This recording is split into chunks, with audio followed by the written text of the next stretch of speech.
حزب اللہ بائی فاطمہ لغاری ایپیسوڈ 45 سیکنڈ لاسٹ پارٹ۔ زیاد حواس باختہ اندر کی طرف بھاگا تھا۔ سرخ قالین پر گرے خون کو دیکھ کر اس کے دل میں کئی شبہات نے جنم لیا تھا۔ وہ اپنے ہر شک ہر شبے کی نفی کرتا کمرے کی طرف بڑھا تھا۔ دھڑکنیں سست پڑ رہی تھیں، دماغ سن ہو رہا تھا، آنکھوں میں نمی چمک رہی تھی۔ اس نے پوری طاقت سے کمرے کے بند دروازے پر لات ماری تھی۔ دروازہ جھٹکے سے کھلا تھا۔ اس کی نگاہ سامنے اٹھی تھی۔ اس کے لیے سانس لینا محال ہوا تھا۔ ایزا اپنے دونوں ہاتھ پیٹ پر رکھے تکلیف کے عالم میں نم آنکھوں سے اسے دیکھ رہی تھی۔ پیٹ سے نکلتا خون پانی کی طرح فرش پر گر رہا تھا۔ اس کے ہاتھ خون میں رنگ چکے تھے، کپڑے خون میں نہا چکے تھے۔ وہ ششدر رہ گیا تھا، آنکھوں میں بے چینی ابھری۔ اسے اپنی ٹانگوں سے جان نکلتی محسوس ہوئی تھی۔ ایزا، اس نے سرگوشی کی تھی۔ بھائی آگے مت آئیں۔ بھائی نہیں۔ اس کے منہ سے ٹوٹے پھوٹے بے ربط سے الفاظ نکلے تھے۔ زیاد تیزی سے اس کی طرف بڑھا تھا۔ اسی لمحے میں کسی نے پیچھے سے اپنی پستول کی نال اس کے سر پر ماری تھی۔ اسے اپنا سر گھومتا محسوس ہوا تھا۔ دوسرے آدمی نے زوردار لات اس کی کمر پر رسید کی تھی۔ وہ منہ کے بل سفید فرش پر گرا تھا۔ فرش پر گرتے ہی ایزا کے بہتے خون سے اس کے ہاتھ رنگین ہوئے تھے۔ اس نے اٹھنا چاہا تھا مگر اسی وقت زوردار ڈنڈا اس کی کمر پر لگا تھا۔ اسے اپنا جسم ٹوٹتا محسوس ہوا۔ درد کی ٹیسیں اٹھی تھیں، آنکھوں میں نمی پگھلنے لگی تھی۔ تم ہمیشہ اپنی بہن کی حفاظت کرو گے زیاد، وعدہ کرو۔ بھائیوں کو اپنی بہنوں کی حفاظت کے لیے وعدوں کی ضرورت نہیں ہوتی۔ میں اسے اپنی جان سے بڑھ کر عزیز رکھوں گا۔ ایزا میری گڑیا ہے بابا۔ بیک وقت دو پستولوں کی نالیں اس کے پیٹ میں پڑی تھیں۔ اس کے منہ سے خون نکلا تھا، آنکھوں سے آنسو لڑک کر رخسار پر گرے تھے۔ کسی نے اپنی بھاری بوٹ سے اس کے منہ پر ٹھوکر ماری تھی۔ اسے اپنا سر گھومتا محسوس ہوا تھا، پیشانی سے خون کی لکیر نمودار ہوئی تھی۔ اسی وقت اسے ایک اور ٹھوکر لگی تھی۔ اسے محسوس ہوا تھا اس کی رگیں پھٹ گئی ہیں۔ منہ سے تیزی سے بہتا خون اس کی جان نکال رہا تھا۔ اس نے دیکھا تھا ایزا مزید اپنے قدموں پر نہیں کھڑی رہ سکی تھی۔ وہ لڑکھڑا کر گری تھی، اس کا سر سفید فرش سے ٹکرایا تھا، پورا وجود خون میں نہا چکا تھا۔ زیاد نے تکلیف کے عالم میں اسے دیکھا تھا۔ اس نے اٹھنے کی کوشش کی تھی کہ اسی آدمی نے زوردار ڈنڈا اس کے پیٹ پر رسید کیا۔ وہ آنکھیں میچتا کروٹ پر لیٹتا تکلیف سے کراہا تھا۔ شاید وہ ہمت کر لیتا، وہ پہلے سے جسم میں شدید درد کا شکار نہ ہوتا تو وہ اٹھ جاتا، مگر اس لمحے میں اس درد سے اپنی جان نکلتی محسوس ہو رہی تھی۔ وہ مر رہا تھا۔ بھائی آپ جلد لوٹیں گے نا؟ یقین مانے اس دنیا میں آپ کے سوا میرے پاس کوئی نہیں۔ ایزا کی مدھم سی آواز اس کی سماعت سے ٹکرائی تھی۔ اس نے نم آنکھوں سے نگاہیں ترچھی کر کے ایزا کو دیکھا تھا، جس کا سر دائیں طرف ڈھلک چکا تھا۔ اس کے وجود کے ارد گرد خون تیزی سے پھیل رہا تھا۔ اس کی آنکھ سے ایک آنسو نکل کر کنپٹی سے پھسلتا فرش پر گرا تھا۔ ایک آدمی نے حقارت بھری نگاہ اس پر ڈالی، پھر اسے زور سے ٹھوکر مار کر پلٹ گیا۔ دوسرا آدمی اس سے پہلے ہی پلٹ چکا تھا۔ اس نے دروازہ بند ہونے کی آواز سنی۔ وہ ٹوٹتے جسم کے ساتھ اٹھ بیٹھا، دھیرے سے کھسک کر ایزا کے قریب کانپتے ہوئے ہاتھوں سے اس کا سر اپنی گود میں رکھا تھا۔ ایزا، ایزا آنکھیں کھولو یار۔ اس کی آواز کانپ گئی، آنکھوں سے آنسو لڑکتے گئے۔ اس نے جلدی سے اپنی جیکٹ اتار کر اس کے پیٹ پر رکھی، زخم دبا کر خون روکنے کی کوشش کی۔ اس کے اپنے ہاتھ خون میں رنگنے لگے۔ اس نے اس لمحے میں خود کو بہت بے بس محسوس کیا تھا۔ ایزا، ایزا مجھے دکھ مت دینا، اٹھو یار۔ وہ اس کی پیشانی پر اپنے لب رکھتا سسک اٹھا تھا۔ بوڑھا اونچا مرد اپنی بہن کا سر گود میں رکھے پھٹ پڑا تھا، آنسو تیزی سے رخساروں پر بہتے گئے۔ ان لمحات میں اس نے غور ہی نہیں کیا تھا کہ ان دو آدمیوں کے جاتے ہی کمرے میں چھت سے کوئی زہریلی گیس چھوڑی گئی تھی۔ وہ گیس دھیرے دھیرے کمرے میں پھیلتی گئی، یہاں تک کہ ایزا پر جھک کر اس کے زخم سے خون روکنے کی کوشش کرتے زیاد کے لیے سانس لینا محال ہوا تھا۔ اس نے چونک کر کمرے میں نگاہیں دورائیں جہاں گیس بہت تیزی سے پھیلتی جا رہی تھی۔ اس نے خوفزدہ نظروں سے ایزا کو دیکھا۔ اسے کسی بھی صورت میں زہریلی گیس اپنے اندر نہیں لینی چاہیے تھی۔ کمرے میں دروازے کے سوا فرار کا کوئی راستہ نہیں تھا۔ کھڑکی مکمل طور پر بند کر دی گئی تھی۔ وہ ہر طرح سے انہیں مسحور کر چکے تھے۔ مجھے معاف کر دینا ایزا، میں تمہاری حفاظت نہیں کر پایا، اس نے زخمی سے لہجے میں کہا تھا۔ نگاہیں اس کے چہرے کا طواف کر رہی تھیں جو کفن جیسا سفید پڑ چکا تھا۔ اس کے لیے دھیرے دھیرے سانس لینا محال ہو رہا تھا۔ درد سے ٹوٹتا جسم بے جان ہونے لگا تھا۔ اس نے تھک کر دیوار پر سر ٹکا دیا تھا، آنکھیں موندتے ہوئے اس کے لب دھیرے دھیرے پھڑپڑائے تھے۔ یا الہی انت ربی۔ بند آنکھوں سے ذہن کی سکرین پر سعد کا چہرہ گونج گیا تھا۔ اکھڑتی سانسوں کے درمیان ایک دھیمی سی سرگوشی اس کی سماعت سے ٹکرائی تھی۔ میں تمہارا انتظار کروں گی، تم نہ آئے تو یہ انتظار تمہارے مقدر میں لکھ دیا جائے گا۔ مجھے مایوس مت کرنا زیاد، یقین کرو میں تمہیں لمبا انتظار نہیں کراؤں گی۔ تم نہ لوٹے تو جینا میرے لیے بھی محال ہوگا۔ اس کی سانسیں تھم گئیں۔ مدھم سے کچھ دھڑکنوں کے بعد اس کی ایک دھڑکن مس ہو گئی۔ ہر سو خاموشی چھا گئی، گہری اور کانچ سی خاموشی۔ نم آنکھیں رگڑ کر اس نے گاڑی سٹارٹ کی، گہری سانس لے کر اپنا تنفس بحال کیا، پھر گاڑی آگے بڑھا دی۔ چند پل ہی گزرے تھے کہ گاڑی نے تیزی سے اسے کراس کیا تھا۔ وہ اس گاڑی کو دیکھ کر بری طرح ٹھٹکا تھا۔ یہ گاڑی ابراہم والڈ کی تھی۔ اس نے لب بھینچتے ہوئے اپنی گاڑی اس کے تعاقب میں ڈال دی۔ کشادہ ہموار سڑکوں پر پوری رفتار سے دوڑتی وہ دو گاڑیاں آگے پیچھے بھاگ رہی تھیں۔ قیام نے کئی بار اس کے برابر میں آنا چاہا مگر وہ ناکام رہا۔ ابراہم کی گاڑی کی رفتار بہت تیز تھی۔ تقریباً 20 منٹ بعد وہ اونچی نیچی ڈھلوانوں کو سر کرتے ایک جگہ پر رک گیا۔ سامنے اونچا پہاڑ تھا۔ ابراہم گاڑی وہیں روک کر تیزی سے گاڑی سے نکلا۔ قیام نے بھی جھٹکے سے گاڑی روکی اور اپنی پستول نکال کر اس کے پیچھے بھاگا۔ ابراہم پوری رفتار سے دوڑتا اس اونچے پہاڑ کی چوٹی پر کھڑا ہوا تھا۔ قیام نے تیزی سے اس کے پیچھے سے آ کر اس کی گردن دبوچتے ہوئے زوردار مکہ اس کے جبڑے پر رسید کیا تھا۔ وہ لڑکھڑا کر پیچھے ہٹا تھا۔ تم غیرت بے درندے، اگر میں قاتل ہوں تو پھر تمہاری جان لیتے ہوئے یقین کرو میں ایک لمحے کے لیے نہیں سوچوں گا۔ وہ بے در پہ اس کے جبڑے پر مکے رسید کر رہا تھا۔ ابراہم کے منہ سے خون نکلنے لگا تھا۔ ہونٹوں کے کنارے پھٹ چکے تھے۔ قیام نے زوردار لات اس کے سینے پر رسید کی تھی۔ وہ لڑکھڑاتا ہوا پہاڑ کے عین کنارے پر کھڑا ہوا تھا۔ آگے مت آنا، تم تو سمجھ رہے ہو وہ نہیں ہے، میں تمہارا دشمن نہیں ہوں۔ ابراہم کی آواز کام کی تھی۔ وہ اس کی بات پر سر جھٹک کر ہلکا سا ہنسا۔ اب تو اعتراف کر لو، اور کتنی غیرتی بے دکھاؤ گے؟ ہاں، میں تمہاری جان لے لوں گا دلال۔ وہ بہت کوشش کے باوجود خود پر ضبط نہیں کر پایا تھا۔ تبھی حلق کے بل چلا اٹھا تھا۔ اس نے بنا وقت ضائع کیے ابراہم کو ہاتھ میں پکڑی پستول کے نشانے پر لیا تھا۔ اسی اثنا میں پولیس کی گاڑیوں کے سائرن سنائی دی۔ قیام نے پلٹ کر ان سے ذرا فاصلے پر رکتی 3 سے 4 پولیس کی گاڑیوں کو دیکھا۔ اگلے ہی لمحے پولیس اہلکار اپنی گاڑیوں سے نکل کر اسے اپنی پستولوں کے نشانے پر لے چکے تھے۔ خبردار، ہاتھ اٹھا دو، ابراہم والڈ کو کوئی نقصان نہیں پہنچنا چاہیے، ایک پولیس اہلکار نے بلند آواز میں کہا تھا۔ قیام نے طنزیہ نگاہوں سے ابراہم والڈ کو دیکھا جس کے چہرے پر کئی رنگ آئے تھے۔ وہ ڈر کر ایک قدم پیچھے ہٹا تھا۔ کمزور سے چھوٹے پتھر پر اس کا پاؤں پڑا اور پتھر نیچے لڑھکتا چلا گیا۔ ابراہم نے چونک کر نیچے دیکھا۔ وہاں ہر طرف دور تک پھیلا ٹھاٹھے مارتا بے قرار سمندر تھا۔ اس نے خوفزدہ نگاہوں سے قیام کو دیکھا جو دھیرے دھیرے اس کی طرف بڑھ رہا تھا۔ میں دلال نہیں ہوں، تم غلط سمجھ رہے ہو، یہ اس کا کھیل ہے۔ وہ اس کی بات مکمل ہونے سے پہلے ہی قیام اس کے گردن دبوچ چکا تھا۔ اس نے گردن موڑ کر پولیس اہلکاروں کو دیکھا جو تیزی سے حرکت میں آئے تھے۔ فائر! آن کی آن میں پستولوں کے ٹریگر دبائے گئے۔ کئی گولیاں تیزی سے اس کی طرف بڑھی۔ یہی وہ لمحہ تھا جب قیام نے ابراہم سمیت پہاڑ سے چھلانگ لگا دی تھی۔ وہ بلندی سے گرا تھا، بہت زیادہ بلندی سے، ہوا کو چیرتا، اونچائی سے۔ وہ سمندر میں گرا تھا۔ ایک لمحے کے لیے پانی میں تلاطم برپا ہوا تھا۔ اسے اپنے پیٹ میں شدید تکلیف محسوس ہوئی تھی، گویا پانی پیٹ پھاڑ کر اس کے جسم کے اندر داخل ہو گیا ہو۔ پانی میں داخل ہوتے ہی تمام آوازیں تھم گئی تھیں۔ اس نے یہاں ایک الگ جہان پایا تھا۔ ایک لمحے کے لیے سب رکتا محسوس ہوا۔ اس کی آنکھیں بند ہونے لگیں۔ بہت جلد اسے محسوس ہوا ابراہم اس کا بازو تھامے اسے جھنجھوڑ رہا ہے، گویا اس کی مدد سے اوپر کو اٹھنا چاہ رہا ہے۔ اس نے اپنا پورا زور لگایا تھا۔ اس نے ابراہم کو دھکیلنا چاہا تھا۔ وہ شاید تیرنا جانتا تھا تبھی تیزی سے اوپر کو اٹھ رہا تھا۔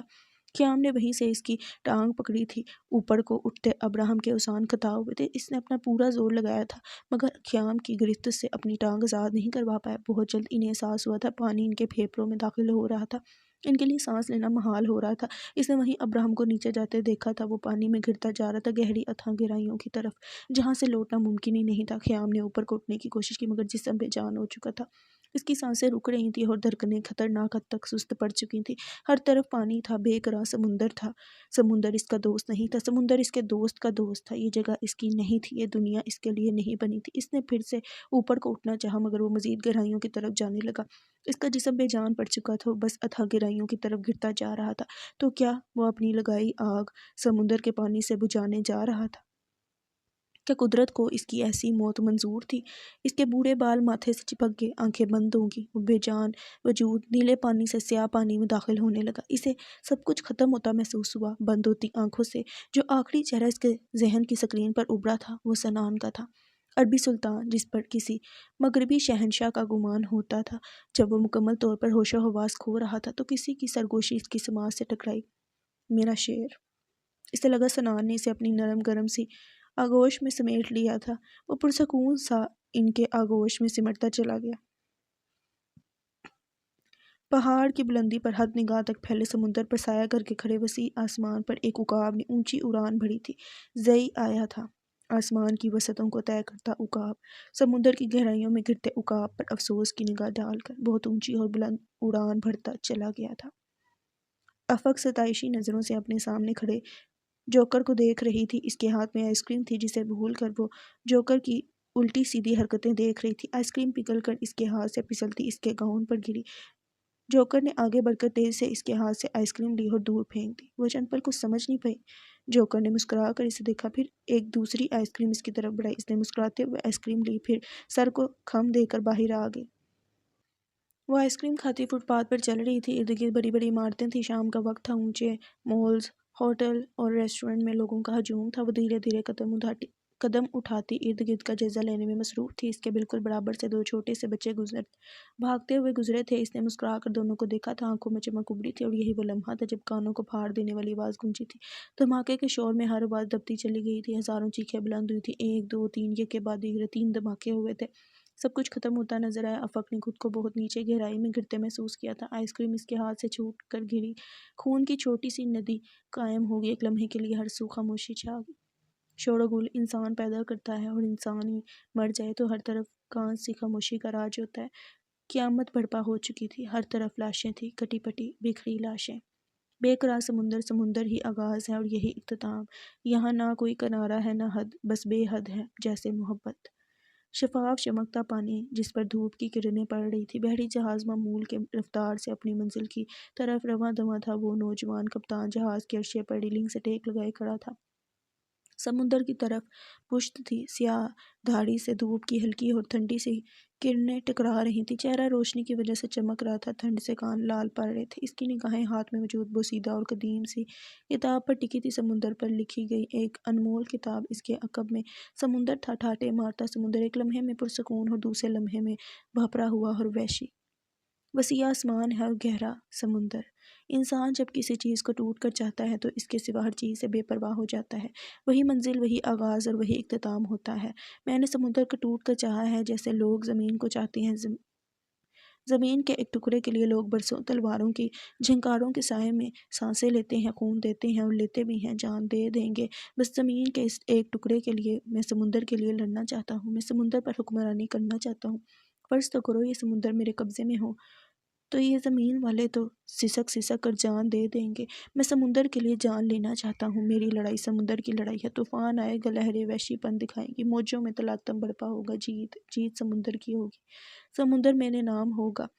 وہ کئی پل یکٹک ان الفاظ کو دیکھتا رہا، بھویں ملائی، آنکھیں چھٹی کیے، نچلا لب دانتوں میں دباتے ہوئے وہ پلٹا تھا، ٹھہر کر اپنے سامنے حد نگاہ تک پھیلے سمندر کو دیکھا۔ ایک شخص جسے سمندر سے محبت نہیں تو اس کے قلم کی نوک ان الفاظ پر ٹوٹ کیوں نہیں جاتی جو سمندر سے محبت کا اظہار کرتے ہیں۔ لکھاری نے تمام کتاب سمندر پر لکھی تھی، بس تخیل تھا جس میں سمندر بہت خوبصورت تھا۔ وہ کبھی بھی کھلی آنکھوں سے سمندر کو ویسا خوبصورت نہیں پا سکا جیسا اس کے تخیل نے تخلیق کیا تھا۔ وہ سمندر جو اس کے تخیل نے تخلیق کیا تھا، وہ سمندر جس پر حکمرانی کرنا اس کی خواہش تھی، وہ حقیقت میں وجود ہی نہیں رکھتا تھا مگر صرف لکھاری کے لیے۔ یہ قدیم کتاب جس گاڑی کے ہاتھ میں تھی، اس نے سمندر کو ٹوٹ کر چاہا تھا۔ وہ سمندر کے لیے لڑ سکتا تھا، وہ اپنی جان پر کھیل سکتا تھا، اور اس کھیل کی ہر چال اس کتاب میں ترتیب دی گئی تھی۔ ایک کتاب وہ تھی جو بس خواہشیں ظاہر کرنے کے لیے لکھی گئی تھی، اور ایک کتاب وہ تھی جو ان خواہشوں کو پایہ تکمیل تک پہنچانے کے لیے پڑھی گئی۔ ابراہم والڈ نے یہ کتاب اپنی شخصیت کے مطابق بہت دھیمے اور نرم سے انداز میں تحریر کی تھی۔ دلال اس کتاب کے ایک ایک لفظ کو اپنی شخصیت کے مطابق لہو میں نہا کر حقیقت کا صحرا پہنانے جا رہا تھا۔ کبھی سمندر کی گہرائیوں میں جا کر تو دیکھو، تم اپنے سامنے ایک نیا جہاں پاؤ گے۔ یہ جہاں تمہارے جہاں سے بہت مختلف ہے، مگر غور کرو، یہاں تمہارے ہم عصر نام نہاد انسان تمہیں چیرنے پھاڑنے کے لیے موجود نہیں۔ تمہیں تنہائی میسر ہے، تم پرسکون ہو، تم سمندر کی اتھاہ گہرائیوں میں جا رہے ہو، تمہیں اپنا آپ بے جان سا ہوتا محسوس ہو رہا ہے۔ غور کرو، تمہارا بوجھ کم ہوتا جا رہا ہے، تمہیں سانس لینے میں دشواری ہوگی، تم سانس روک لو گے۔ خود کو مت تھکاؤ، بس چپ چاپ سمندر کو تمہیں سمیٹنے دو، اس کی آغوش کی نرمی محسوس کرو۔ یہ تمہیں خود میں سمیٹے گا اور پھر اپنے سر پر بٹھا دے گا۔ ہاں، یہ تمہیں دھیرے سے تمہارے جہاں میں بیچ دے گا۔ اگر سمندر تمہیں قبول نہ کرے تو جان لو کہ تمہارے اندر وہ آگ نہیں لگی جسے بجھانے کے لیے سمندر کو تمہیں اپنی گوش میں سمیٹنا پڑے۔ اونچی لمبی سرمئی دیواروں کے پار حزب اللہ کے صف اول کے مجاہدین اسلحے سے لیس صف بستہ کھڑے تھے۔ حکم کا انتظار تھا، نگاہوں میں بے پناہ سنجیدگی تھی۔ وہ ہر طرح کے حالات کے لیے تیار تھے۔ وہ جان کا سودا کر کے آئے تھے۔ اپنے آفس میں مصب وائرلیس جیکٹ کی جیب میں